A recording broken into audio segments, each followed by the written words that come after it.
Once upon a midnight dreary, while I pondered weak and weary over many a quaint and curious volume of forgotten lore, while I nodded, nearly napping, suddenly there came a tapping, as if someone gently rapping at my chamber door. "'Tis some visitor," I muttered, tapping at my chamber door. "Only this and nothing more." Hello? Oh, it's Vin Forte. Hey, I thought I heard you rapping at my chamber door. What's up? I certainly was. This is PCMC. I'm Mike Buongiorno. I'm joined by Vin Forte, and this is Halloween 2020. Ooh. Ooh. You know that Halloween's a very important time around here on PCMC. We do it all month long. Vin, thank you for joining me. Yeah, have you partaken in any of the Halloween candy yet this year? I have not.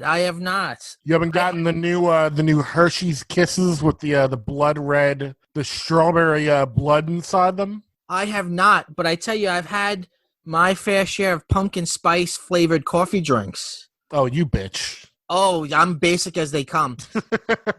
Oh my God, Vin, the pumpkin cream cold brew at Starbucks. It's this beautiful cold brew, like dark coffee, but then they put in this pumpkin cream, which is like orange, and it like seeps into it like looks like, I don't know, like a concoction or like a brain or something. Oh, it's so fucking good. Oh, I love it. Oh, Halloween's the best time of year.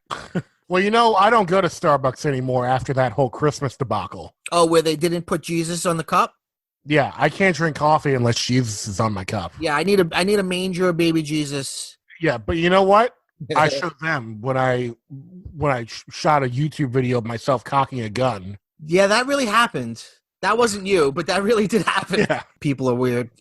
So, Vin, today we're going to talk about spooky video games. Ooh. Ooh. So what's the earliest spooky video game can you remember playing?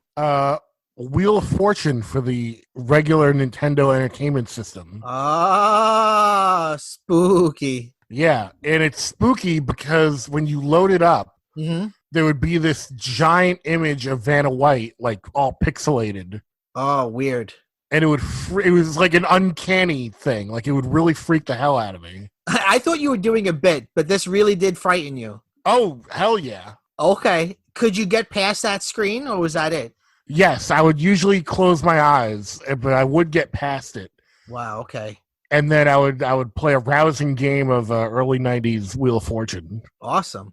I guess the earliest I can remember was the NES A Nightmare on Elm Street game. Oh, yes. This was a really interesting game. I was just looking at the Wikipedia for it. It came out in Europe in October 89, and it came out in America the next October 90. Basically, it's a side scroller. It's a little bit its mechanics are a little bit like Castlevania.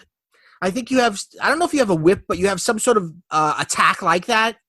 And there's shit flying at you like birds and bats and shit. But then the cool thing was, I don't know what the timer was, but basically the character would, quote unquote, fall asleep. But what would happen is it would be almost like the Upside Down in Stranger Things. Like the world would shimmer and then change. And it was basically the same level, but now it looks creepier. And like the crows are now bats. And like the dogs that were attacking you are now like weird demon, like things would get scarier, and it was always awesome when that happened.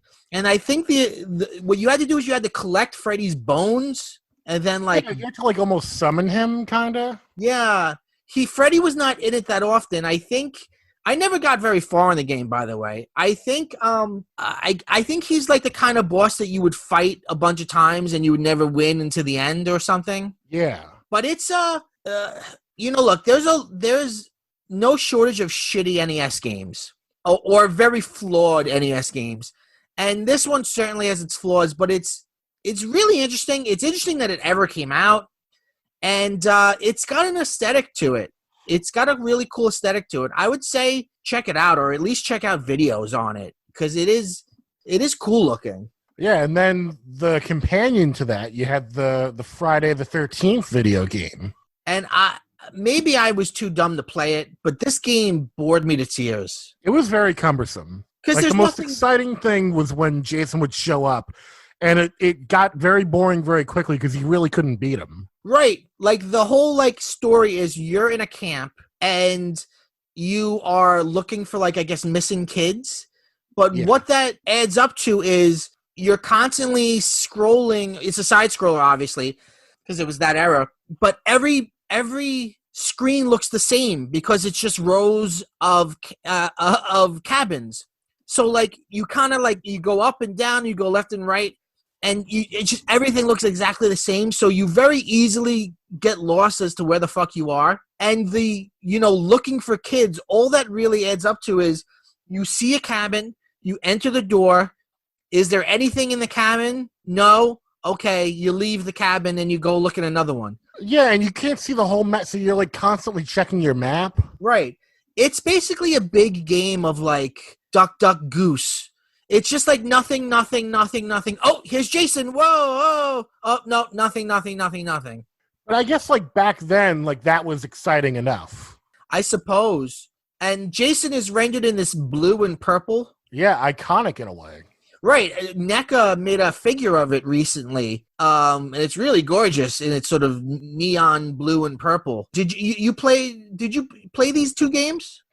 Oh yeah. I did not like either of them, but I played them. Yeah, I liked Freddy. The Jason one, maybe, I don't know, it was just one of those games. I wasn't that smart a kid. So if it wasn't like a kind of side-scroller like Mario, like a platformer, I was never... If I couldn't figure it out, I would just be like, done with it. Yeah. Because also, some of those games, you had to read the booklet that came with it to even understand what you were supposed to be doing, or the backstory. Yeah, well, that's where like you get a lot of these like awful online video game reviewers where they're just like, oh, this game's so tough, I don't understand. And it's like, well, you don't have the manual. Like, I'm sorry, I'm so used to video games like telling you what to do in game, but that just wasn't an option back then. Right. Video games have, as they've progressed narratively and graphically, they've become much easier. They're really not very challenging. Nowadays, like, if you die in a game, it's not like before where there are consequences. Like, you can always come back. You're always saved at what you're doing. Now you have progressive saving. So, like, basically, as you make your way through the game, it's constantly backing itself up and saving for you. So, like, there's really no, there's no stakes to dying in a game. It's not like back in these NES games, you would die and you'd be like, well, now you're back at the fucking beginning. Yeah, it's kind of crazy to think that, like, you would only get to, like, a certain point in a video game. Yeah. Like, I remember playing, like, Mario and, like, the first, like, couple Sonic the Hedgehog. Yeah. And you get so used to those, like, first 3 to 5 levels. Right. And then anytime you got past that, one, it was too hard, so you would die, like, quicker. Right. And so it just felt like you were getting, like, this little taste of something that you weren't supposed to have access to yet. Yeah, you're right. I'm trying to think, what else? I kind of want to go through this in sort of chronological order. I guess you have Castlevania, the Castlevania series. Well, basically the Universal monsters. Right, exactly. You would fight, I guess the big boss was Dracula, or Alucard, which is Dracula spelled backwards. And then there was Frankenstein, which I never got past Frankenstein. That's also a very hard game because its health meter is super low. Like, you get hit 3 times and you're dead. So you had basically 3 hits that you can take. Well, it's not even the health meter. It's just the enemies, like the bosses, were literally like they don't have any pattern. They weren't programmed with a pattern. Right. So you can't. It's not like the boss. You can just keep playing it and try to figure out where it's going to go because it will improvise and do something different every time and throw attacks at you in different ways.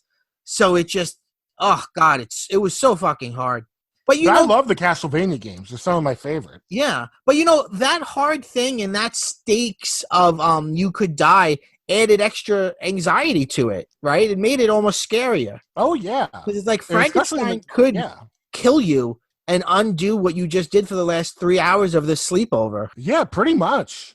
Like just being like late at night with the lights off playing Castlevania and like you're really killing it, and then you die and it's like, I gotta do it all over again. Doesn't that game begin with nudity or fucking?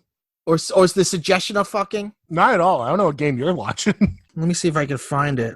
Maybe I'm thinking about some Skinamax movie. I was gonna say maybe you're watching like Bikini Dracula or something. Konami made it. Oh, you bet. Or maybe it's not the first one. Maybe there's one of them where it begins with like two lovers and then she is abducted and like they're in a field and like she's not totally naked, but like people have read it as they just fucked. Maybe that was Simon's Quest. Which one is that, 2 or 3? That's 2, which is not a great game. 3 is Dracula's Curse. That's a good game. What makes 2 not a good game? Because they switch things up. It's very equivalent to Zelda 1 and 2. Okay. Where like Zelda 1 was one thing, then they completely changed it up for 2. And then like with the third game, they went back to basically refining the formula from 1. Oh, okay. Like Simon's Quest is like a more open world, like figure out the clues and try and figure out where to go. But like a lot of NES games that tried to do that, it didn't really work because the translations were poor. Yeah, very famously, there would be like shitty translations. Yeah, it would be like, see the moon, blood red. It's like, what?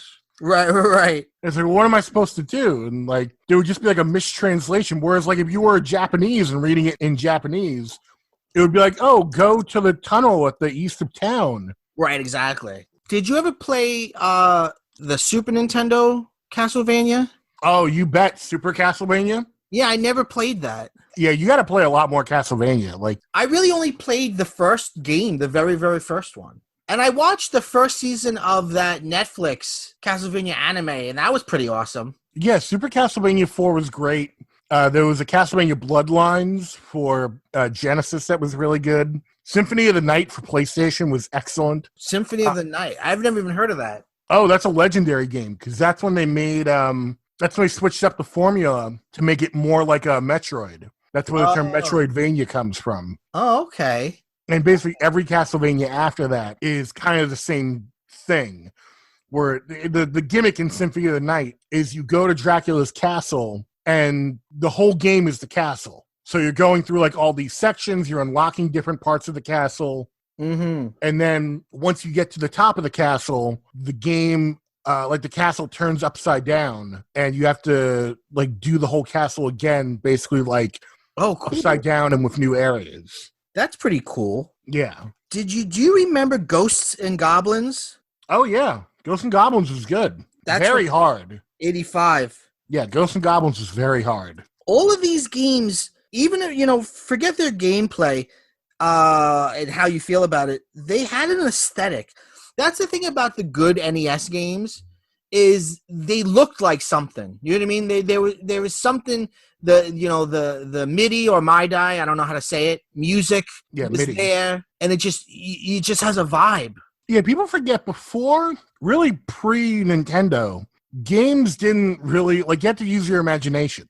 Yeah. Like, the characters didn't look like real characters. Yeah.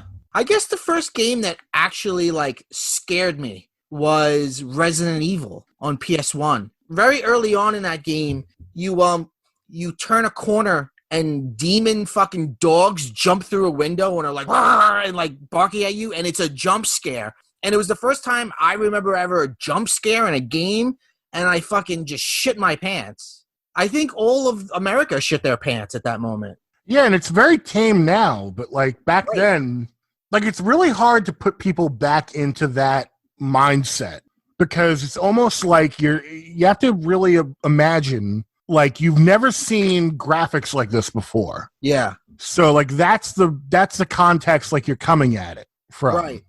Right. Like now we see those graphics and we're like, are you kidding me? You scared of this? Like, but it's like when people talk about Psycho and like they watch Psycho now and like they laugh at the ending of it. Right. Because it's very like quick cuts and it almost like is the way it's like edited is almost comedic. But in the 1950s, if you saw Psycho, like people were fainting in a theater. Well, we all have our contextual sort of expectations of what to expect from any given text. And also with the first Resident Evil, you kind of, whatever you thought about video games narratively, you didn't realize that video games could be scary, like the way a movie could be scary. Like there were those horror games, but this was a game that literally like scared the shit out of you. Yeah, and not everyone was expecting that. Yeah, it like put you in the position to play through like a haunted movie, like a horror movie. Right. And then Resident Evil 2 was a better game. Oh yeah, Resident Evil 2 is the classic. Like that's the one that people remember. I mean, they just remade it. Like right. And that's the one where you play the same narrative twice through two different people's perspectives. Yeah. Yeah. It's also the one where you can unlock a mode where you play through the game as a giant block of tofu. Yes, I remember that. I remember that because it was just so like abstract and weird. Like I to this day I don't get why that's a thing. Yeah. I just remember going over to my cousin's house, like, oh, we're gonna play through it as tofu. I'm like, what? Yeah, I remember that. Yeah. Then there's a film series that's nothing like the games. That are just kind of Matrix ripoffs. Although I think they're making a series now that's supposed to be more in the spirit of the game. Oh yeah. I mean, those movies, they have their fans, like the later ones, but that first one was almost going to be directed by George Romero. Yeah, I remember that. Reading Fangoria and being like, oh, this is going to be interesting. I was a big fan of the Silent Hill games. Oh, yeah. Pyramid Head. The Nurses. Yeah, the Nurses. That first Silent Hill movie is not terrible. No, it's not terrible. Yeah, Silent Hill is... It got a little pretentious at times. Like, you need to literally read Shakespeare. Right, to solve a puzzle or something. Yeah.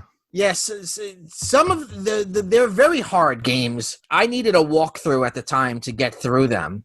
I mean, I think Silent Hill, you don't have Silent Hill without Resident Evil because it's this idea of it's a big sort of empty open world at night and you're walking through dark places and scary shit is happening. Yeah, I would say the underrated horror franchise from that time that I don't think gets enough love, but I think you're hearing more people talk about it now in retrospect, is Fatal Frame. I don't even know what that is. Tell me about Fatal Frame.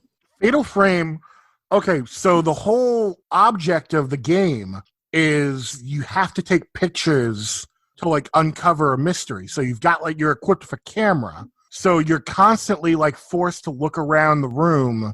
Yeah. Like, looking through your camera. And, like, that just sets you up for, like, a million different jump scares. Oh, okay. Wow. Where was this available? What was that, a console game?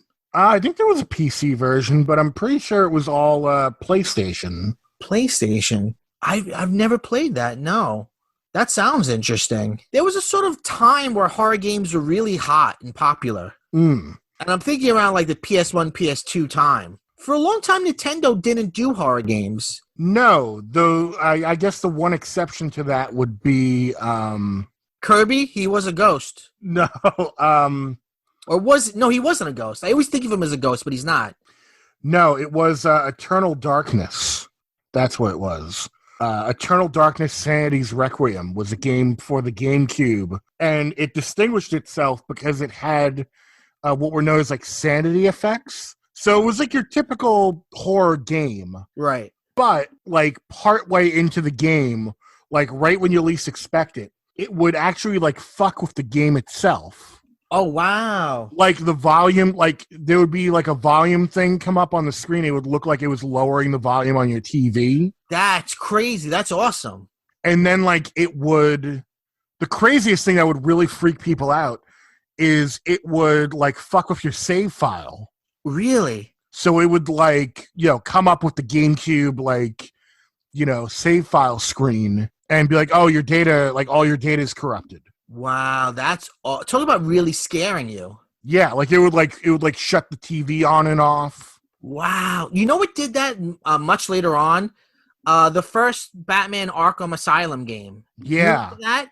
Like at one point during the game, it glitches, and then you get like a blue screen, and then it starts from the first cutscene again, and it looks like it just glitched and restarted, and you lost everything. But then it starts to replay it, but it's all a little different. I think every character is the Joker. Yeah. It's that, yeah, but that's a yeah, it's scary because you're like, oh fuck, what just happened to my game? That's awesome. I love that. There was also a Silent Hill game that came out on Nintendo Wii.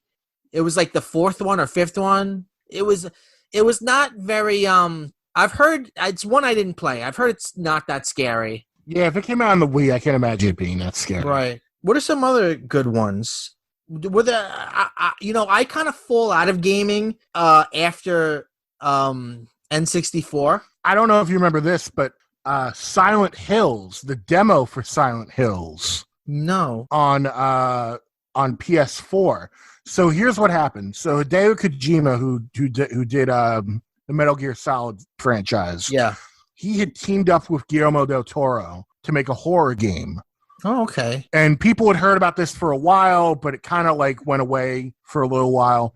And then one day, this demo appears on the online like PS4 store. Yeah, and it's just called PT. Mm-hmm. And people are like, what the hell's PT? And then the demo is like you're in a haunted or like spooky house, mm-hmm. and like weird shit keeps happening, and you keep like going through the same rooms, like you keep looping. Yeah. And like as you do that, like more weird shit happens. And it's like a big puzzle that you have to figure out. Interesting. And then at the end of the demo, when you like quote unquote beat it, you like it pulls back and you see your character is played by Norman Reedus. And he like walks away into the fog, and it says like Silent Hills.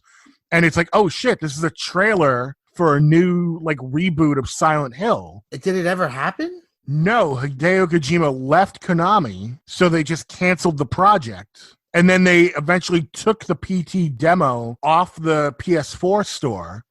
So like the only way you could play it now is if you have a PS4 that had that demo downloaded onto it. Oh, shit. So now it's the stuff of legends. Pretty much. That's awesome. But, like, you should watch a playthrough of it online. Like, I'm going to. You would love it.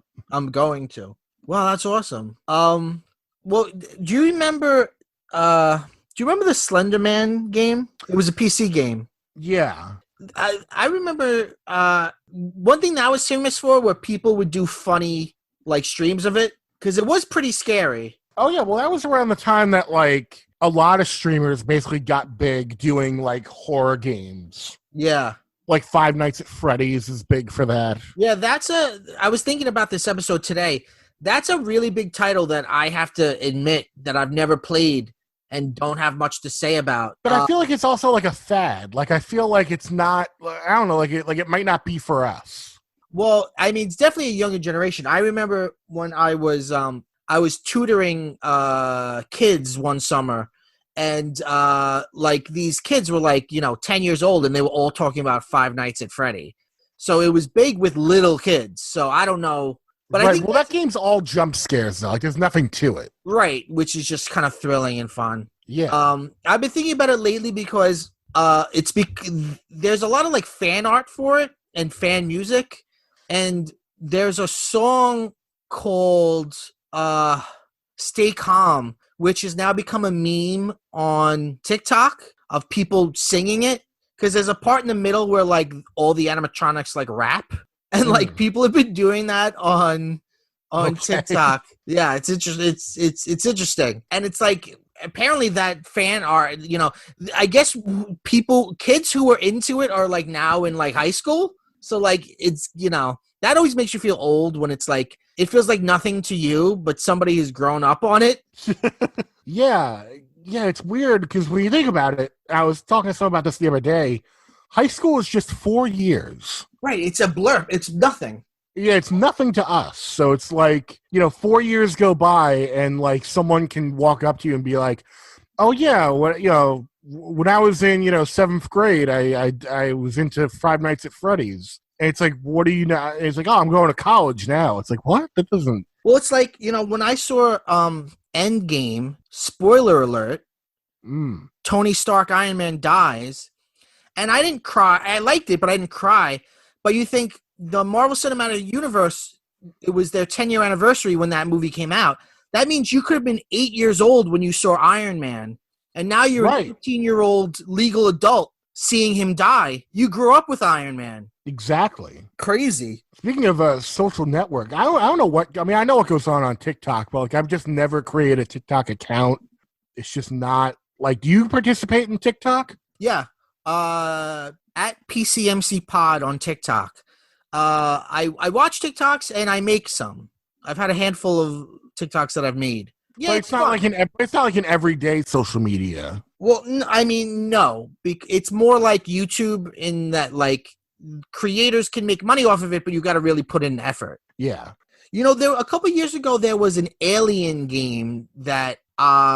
Alien Isolation. Yeah. Did you play that? Yeah, that was really good. It got mixed reviews because I think some people wanted it to be a fucking shoot 'em up, but it was more like you're alone on a ship and there's an alien. I also think there was a lot of bad blood in the lead up to that game, because before that, the last Alien game was Alien Colonial Marines, which had been in the works for like years and years and years. And when it finally came out, people were deceived by the trailer. Like, there was classic case of like the trailer looked way too good and the game looked nothing like the trailer. Yeah.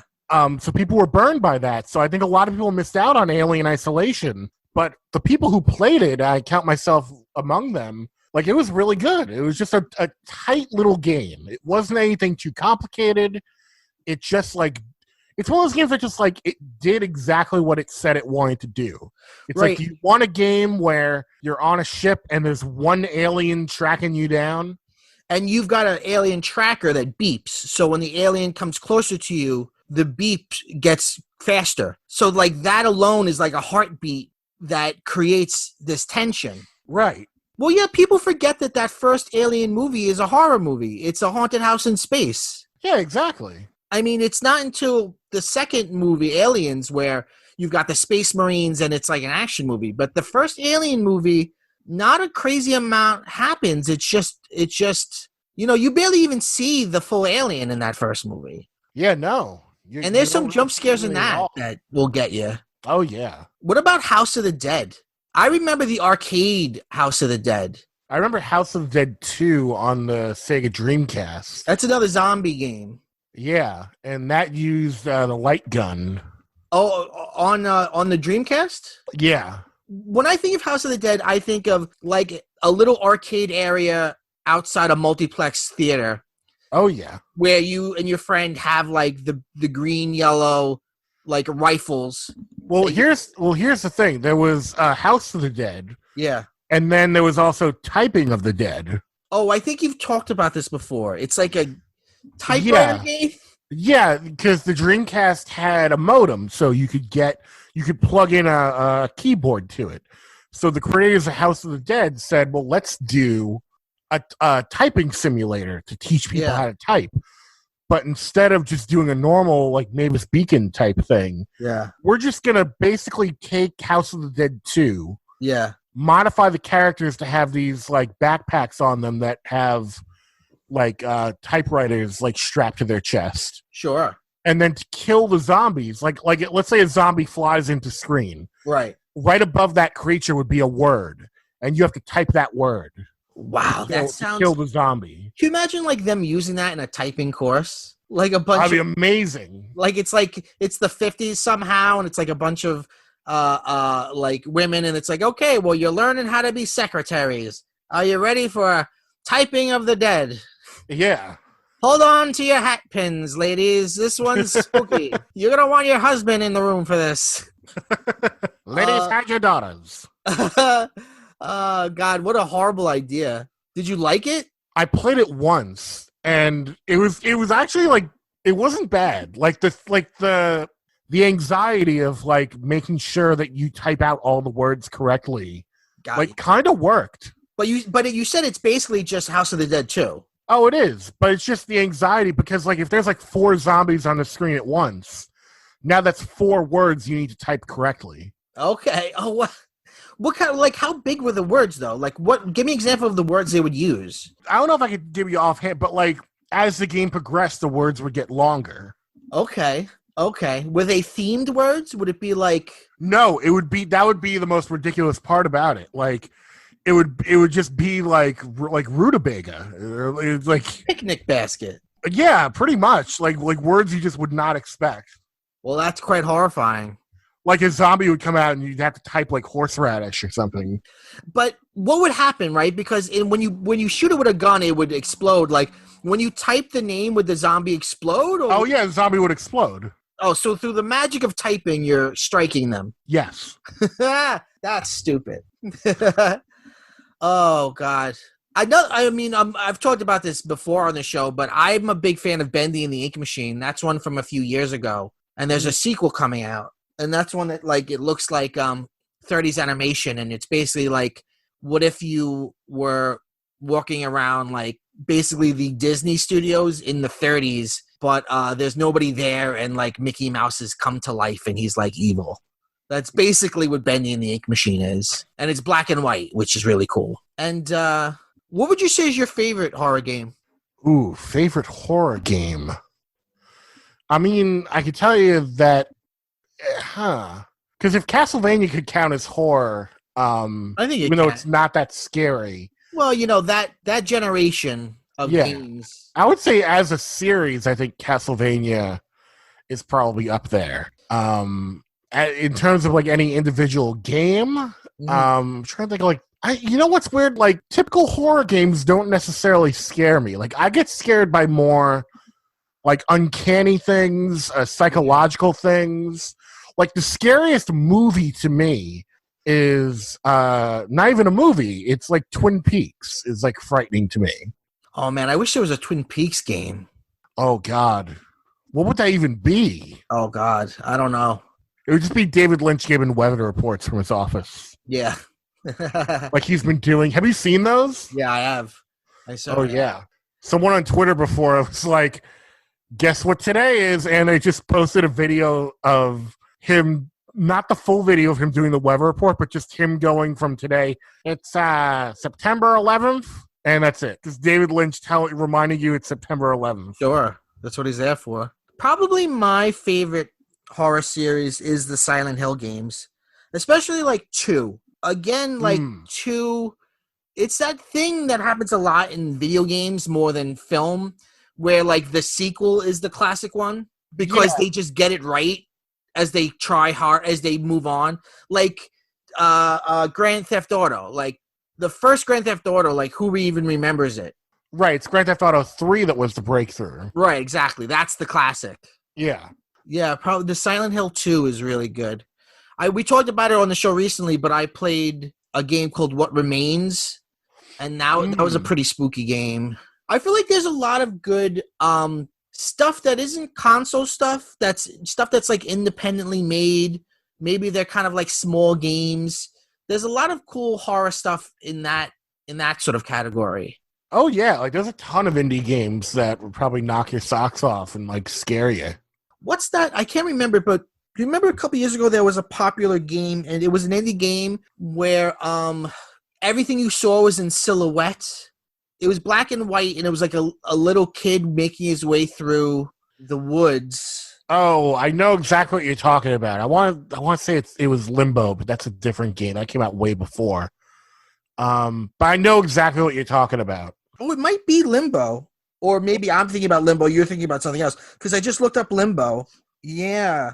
I recently played a game that was sort of horror comedy called Little Misfortune. And it was a quick little game, and it's got some weird shit in it, and it's got some dark shit in it.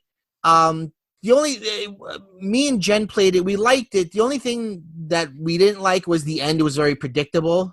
But it was a cool little horror game. Again, it's got, it's the independence of it. Like, horror games are different from books and different from films. The medium is different. And, the fact that you're interacting with it and you are the avatar playing just has a whole different level of creepiness. And the fact that video games sort of drop you into the action itself creates a sort of weird dream, nightmare-like thing. Oh, absolutely. I guess I got it from the, what do you call it? The PlayStation store.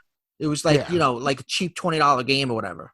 Yeah, I used to get freaked out by certain not video games, but like some of the sounds that like video game systems would make.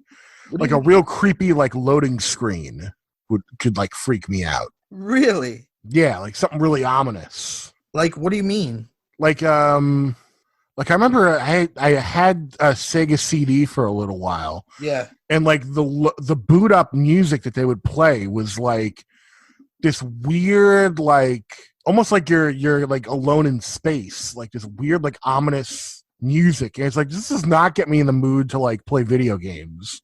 Gets me in the mood to like go to a planetarium and like have an existential crisis. Okay. I see what you mean. So you're very freaked out by like uncanny things. Oh yeah, I would say, like uncanny things are my number one like fear thing. Like I am not scared at all by like traditional horror.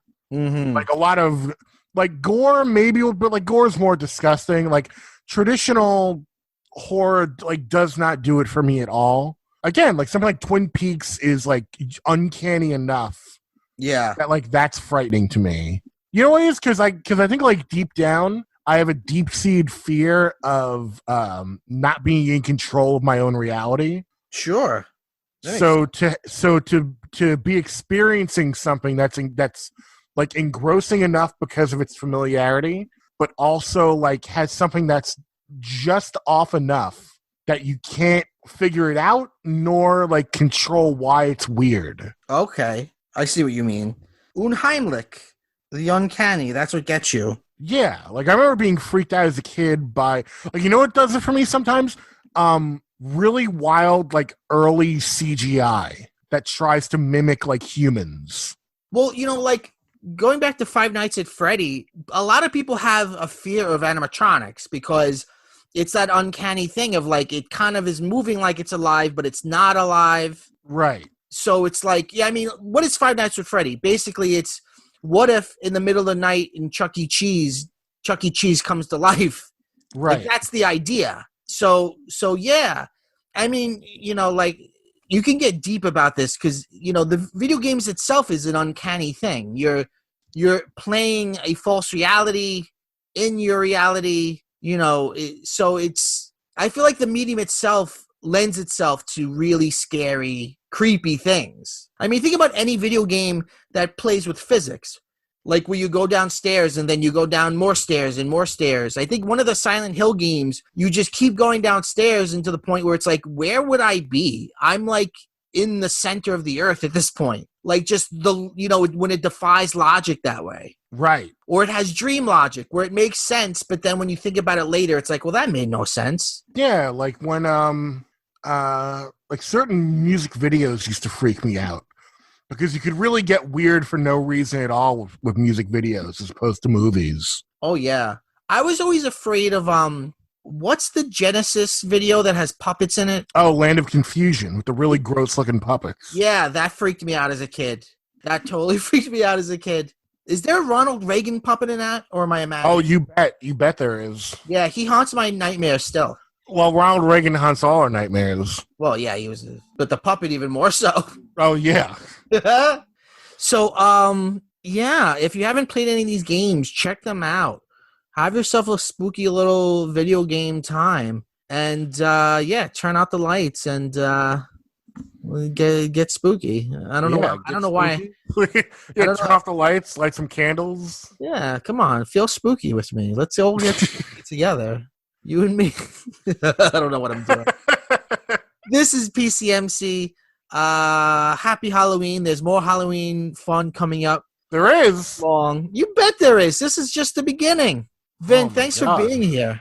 Oh, it's my pleasure. Hey, Vin, can I tell you something? Yeah. I was a ghost the whole time. What? Whoa! I'm Mike Vin. That's Vin Forte. We end every episode by saying, go bye-bye.